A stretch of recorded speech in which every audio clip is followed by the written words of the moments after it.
Hey there, I'm Ray, and welcome to Town.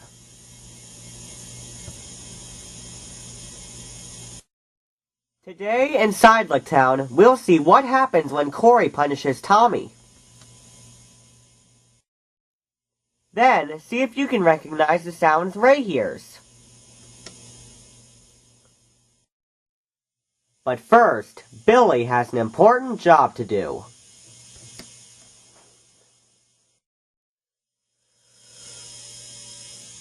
It was a bright and peaceful morning in Town. All the Licks had their jobs. Timmy was taking passengers on his train into the mountains. Tommy was mowing the lawn. And Billy was to push some defective TVs to the scissor yard. But when he arrived, he gasped at how many carts he would have to push. "That's 3 whole TVs!" cried Billy. Jeff pulled up alongside. "What's wrong, Billy?" he asked. "Just look at how many TVs I have to take to the scissor yard," Billy shouted. "Doesn't Corey remember what happened when I tried to push just one?"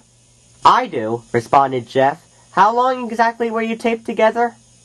"I sure hope I can do it," Billy shivered. "Don't worry, Billy," said Jeff.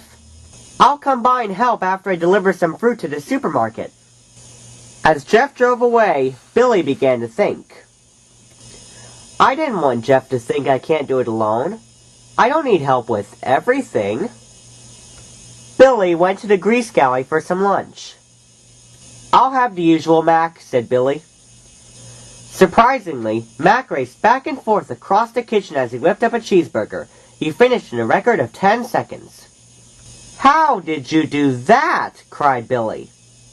"Oh, it's this new potion Mike made. For once he's done some good. It gives the user super strength and super speed for a short time." Billy was excited. With that potion, he thought, I can transport those TVs without Jeff's help. I'll be Super Billy. "Mac, do you have any of that potion left?" Billy asked. "I have about a cup left," replied Mac. "Do you need it?" "I sure do. Please, can I have it?" "Of course," said Mac, "but please be careful. I nearly smashed the stove after my first cup." "I'll be careful," reassured Billy. Mac reluctantly handed Billy the last of his potion. Billy wondered if he should go find Jeff and tell him they didn't need help after all. "I'll probably get back before Jeff returns," Billy told himself. "I'll tell him then." Billy approached his carts. He drank the potion and was ready to go. But when he put his hands on the handlebars, the carts quickly rolled forward. "Oh my!" screamed Billy. The cart smashed into the bench. "Crumbling crayons!" cried Billy. "I can't believe you're in a mess less than a minute after I gave the potion to you!" screamed Mac. "Look what you've done!" One cart tipped over and its TV broke. Billy felt terrible. As he tried to pull the other one out of the bench, Jeff arrived. "Wow!" cried Jeff. "What happened, Billy?" "Mac let me use this strength potion, but it got too strong and got in an accident," he said. "Why didn't you wait for me to help?" asked Jeff. "I wanted to do it on my own," he replied. "I don't want you to think I can't do anything by myself." "Nonsense, Billy. There are several things I know you can do by yourself." "Like what?" asked Billy. "Well, you push the carts back for Gary every evening by yourself," he replied. "And you can certainly shop and drive by yourself." "Huh, I suppose you're right," Billy murmured. "I am," said Jeff, "but this is something you do need help with, and I'm almost finished with my own job. I'll be right back to help you." Billy smiled. So Jeff finished his job and then helped Billy back up. They took one TV at a time together. Soon, all 3 TVs, as well as the crushed one, were in the scissor yard. Corey was very pleased with their teamwork. "I'm guessing you learned something today," said Corey. "I sure did," replied Billy. "I learned to ask for help when I need it." "And I learned how easy a job it is when help is used," added Jeff. Jeff and Billy then walked happily home. Today, Ray is listening to the sounds of Town. There are many things to be heard across the city. What do you think is the first sound Ray hears? It sounds like it's something that's moving toward him as it gets louder and louder. What could it be? That's right, it's the car. Jeff is riding the car to the grease galley. Now, what's this sound? It sounded like a puffing sound, and the wind was strong enough to knock Ray over. What could it be?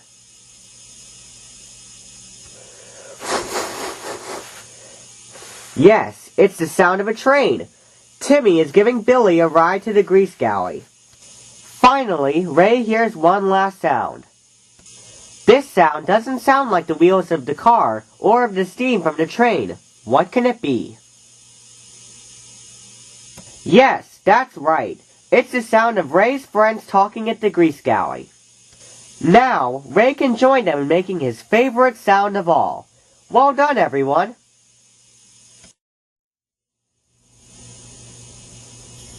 It was a fine afternoon. Jeff, Ray, and the others were having fun. Suddenly, the twins, Timmy and Tommy, arrived. As they did, Billy rolled by with the carts. He collected them every day and brought them to the supermarket. Tommy saw the chance for mischief.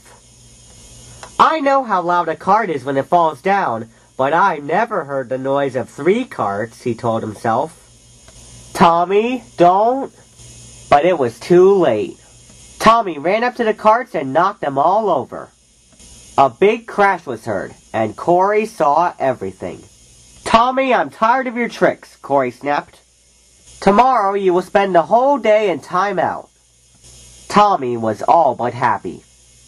Timmy just smiled at him as he went home. The next morning, Tommy instantly went to the timeout bench. He would glare at the others now and then, and sometimes he pouted, but he actually stayed out of trouble in there.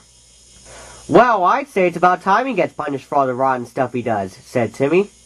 A whole day in timeout for Tommy, added Jeff. I would probably go crazy just sitting there with nothing to do.